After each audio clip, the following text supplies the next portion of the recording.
Hello, bonjour and welcome to your new Bonheur Private Wines video. Today I want to continue exploring with you and understanding better and deeper where and why Argentina has so many wine wonders.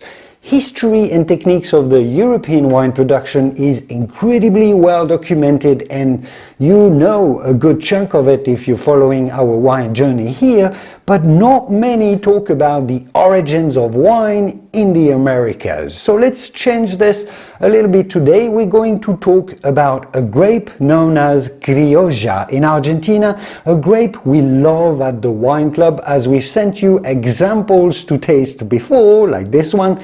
A grape, as we'll see, whose origins will take us far beyond Argentina. It's not only important for Argentina, it's going to take us all across the Americas, as it's present in all South and Central America, and it's even significant in the US wine heritage. Let's explain, let's dig into it.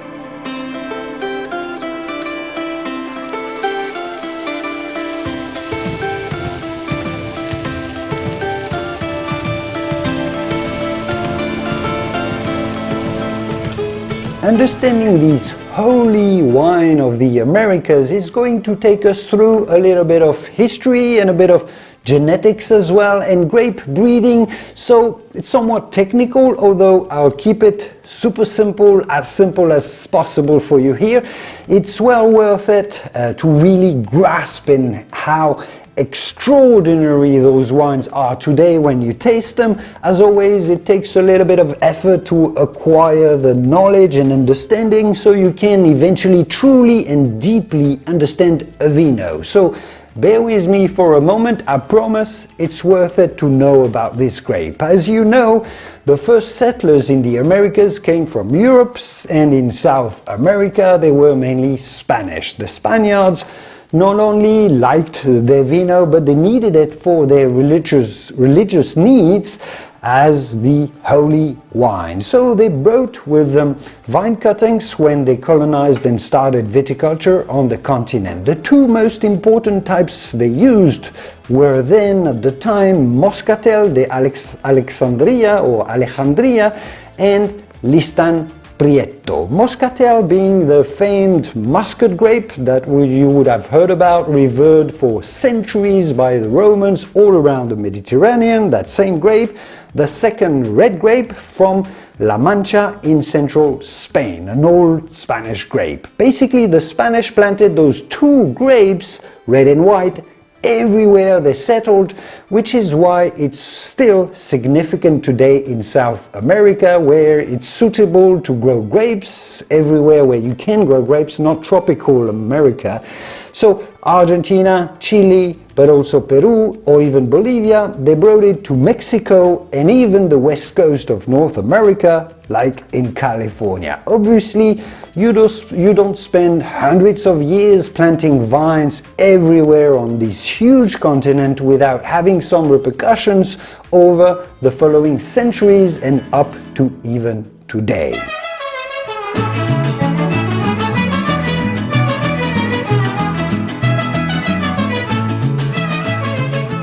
The word itself, criolla, or criolla, as they say in the Argentine accent in Argentina, is a generic word originally meaning in Spanish, cribbed, that became synonymous with being cribbed or nurtured and developed in the Americas, cribbed in the Americas, or made in the Americas if you wish.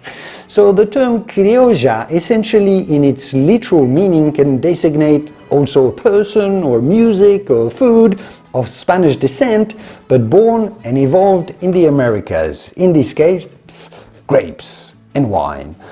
Those two initial grapes, the white Moscatel and the red Listan that we talked about, were planted extensively, but viticulture at the time was quite rudimentary. You didn't have modern nurseries to clone and multiply those grape varieties, so over the decades those grapes evolved. Crossings were made in the fields, in the vineyards, some natural selections occurred if you wish. Every country also came up with a different name for them as well. The result is that you have over 100 varieties today that have been identified so far falling under the designation Criolla in South America and still cultivated to this day. In fact, all the Criollas are now the oldest vineyards around all South America, as you find 60-year-old vineyards, 100-year-old vineyards, and up to 200-year-old vineyards still cropped to this day, especially in those remote locations cropped by old local families such as those we get our wines from, the extreme altitude vineyards of the Andes Mountains in the Salta province of Argentina.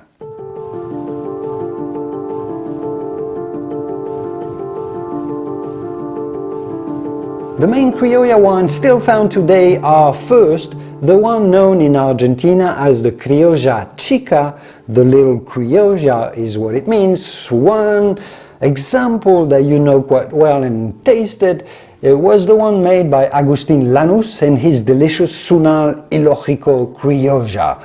This grape is a direct descendant of this Listan Prieto red grape that we've talked about, that was introduced by the first Spanish conquistadores. If you go to Chile, that same grape, some vineyards still produce it under the name País, one of the many synonyms that it's got. In Peru, it's called the Negra Criolla, and in Bolivia, the Misionera.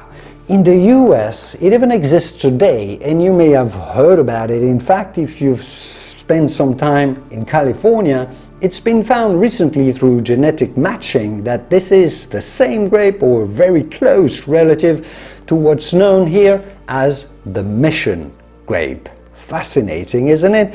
Then this Listan grape is not found in Spain anymore. It's an old Spanish grape that's been sort of abandoned on the continent, except perhaps anecdotally, but you can still find some Listan wine on the Canary Islands, those remote Atlantic islands off the coast of Africa that belong to Spain. They planted it long time ago and it still survives on the Canary Islands today. Other noticeable Criolla grapes include what's known in Argentina as the Criolla Grande, as opposed to the Chica. Grande is the grand, the big Criolla, which is believed to be a crossing between those two original grapes, the Moscatel and the Listan, so an evolution of these historic breeds. Some even believe it may have been influenced by the famous Spanish Tempranillo as well. So a bit of a crossing, breeding with different grapes from Spain. Torrontés, the iconic Argentine white grape that still produces many white wines in Argentina that you can essentially find and enjoy today, is also a Criolla grape, even though it's not named Criolla, but it was born and bred in Argentina. It's unique and exclusive to the country. You see, at the Bonner Wine Club, we do love Criolla, not only because it tastes very good, it's lighter in body, which allows it to be enjoyed really simply without being overwhelmed by the power, yet it's fruity and spicy furthermore, because it comes from those very old vines, low yields, cropped by old families, old vineyards, old vines, old terroirs. It's very concentrated and very expressive. It's a remarkably drinkable, approachable wine that has depths of flavor too. And not only has it got depths in the taste and the aromas, but also depths in its history, depths in its cultural heritage, and significant for the whole American continent. And now, you know. I don't want to spoil anything here, but here we will have the privilege of enjoying another Criolla in our upcoming wine collection.